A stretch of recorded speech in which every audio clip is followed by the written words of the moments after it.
आप देख रहे हैं संविधान और कानून SK लाइव न्यूज।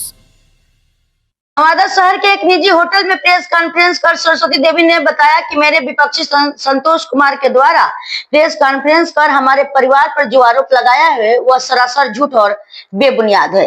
मेरे प्रतिमा मार्केट पर किराएदार हैं जो 13 साल और उसे किराया नहीं दे रहे हैं और न ही दुकान खाली कर रहे हैं, जिसको लेकर हमारे द्वारा नगर थाना अनुमंडल कार्यालय SP कार्यालय सहित अन्य जगहों पर न्याय की गुहार लगा चुकी हूँ, लेकिन सभी के द्वारा कोर्ट का रास्ता दिखाया गया। मेरी मां सरस्वती देवी चलने में असमर्थ है, जिसको लेकर सामाजिक स्तर पर हमने समाज के लोगों से सहयोग मांगा, जो किराएदार से बात करने आए और उनको संतोष में एक नया ही रूप देखकर हम सभी को परेशान कर रहा है। प्रशासन DM SP से मांग करती हूँ कि इस CID जांच को मांग की है।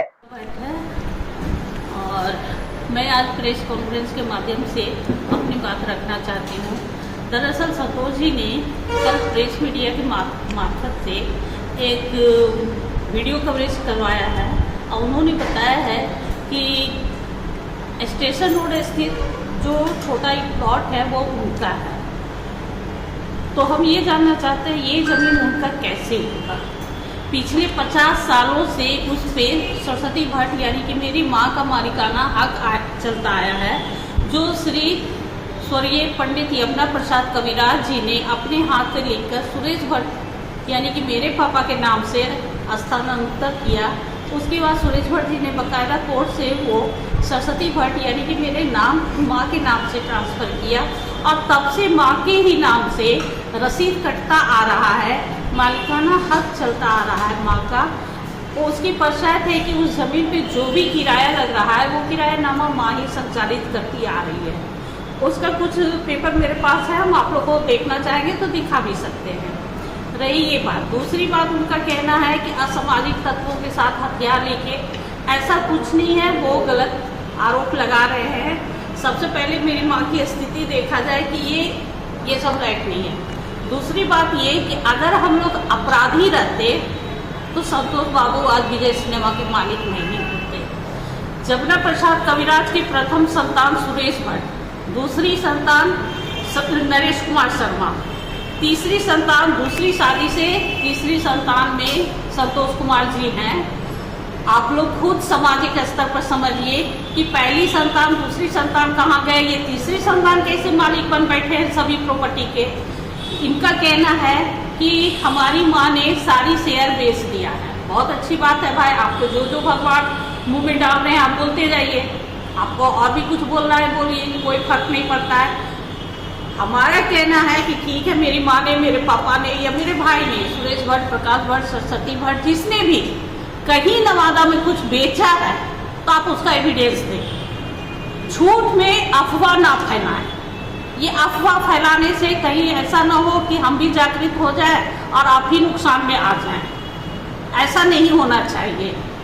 हम शांति से, हमारा परिवार जो है 2 पैसे के लिए अपना रोजी रोजगार कर रहे हैं, अपनी जिंदगी यापन कर रहे हैं। 93 16 फरवरी में जब हमारे 2 भाइयों की हत्या हुई तब से हम लोग संपत्ति के लिए बिल्कुल किनारे हो गए कि भाई जिस संपत्ति के लिए हम लोग लड़ रहे हैं वो संपत्ति मरने के बाद कोई लेके जाता नहीं है, तो हम क्यों इसके लिए लड़े। और ये बार संतोष बाबू जो हैं कभी घर में डकैती करवाते हैं, कभी आग लगवाते हैं, कभी 2 बजे रात में पुलिस फोर्स भिजवा के मेरी माँ को अगवा करवाते हैं। तरह तरह का षड्यंत्र करते हैं हम लोगों को लापता करने के लिए। अब जो है ले दे के उनको है कि सारी संपत्ति उस दयाल बिगा में कुछ जमीन था धनेश्वरी देवी के नाम, जो कि मेरी दादी के नाम से था, उसको बकायदा उन्होंने अपनी माँ गिरजा देवी के नाम से रसीद कटवा कर बेच दिया। भाई ये अधिकार आपको किसने दिया? जब धनेश्वरी देवी को 2 संतान पहले से थे तो वो अपनी सौतन के नाम से क्यों करने गई? अब मरने के बाद संपत्ति ट्रांसफर कैसे हुआ? आपने तो बकायदा कर दिया कि ट्रांसफर हुआ, तो धनेश्वरी देवी क्यों गिरजा देवी के नाम से करेगी? धनेश्वरी देवी गिरजा देवी को किस रूप में जानती है? धनेश्वरी देवी के मरने के 6 महीने पश्चात गिरजा देवी आई है, तो वो कैसे जानने लगी या क्यों गिरजा देवी के नाम से जमीन की है, कैसे गिरजा देवी के नाम से जमीन बिका? अगर हम तह में जाने लगे तो आप जो SP साहब से गुहार कर रहे हैं, कहीं ऐसा ना हो SP साहब आप ही की जांच में लग जाए। इसलिए जो भी बोलिए सोच समझ के बोलिए। आपने क्राइम किया है, एक्सेप्ट कीजिए। आप क्रिमिनल हैं, एक्सेप्ट कीजिए।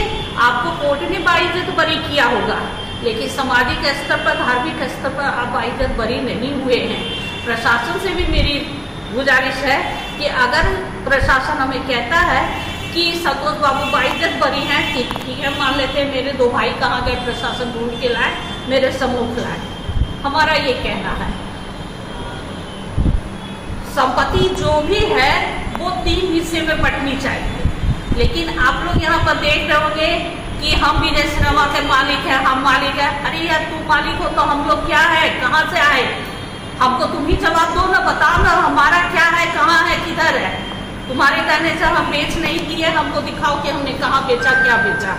और प्रतिभा मार्केट मेरा है, जो कि मेरे नाम से है पिछले 50 सालों से।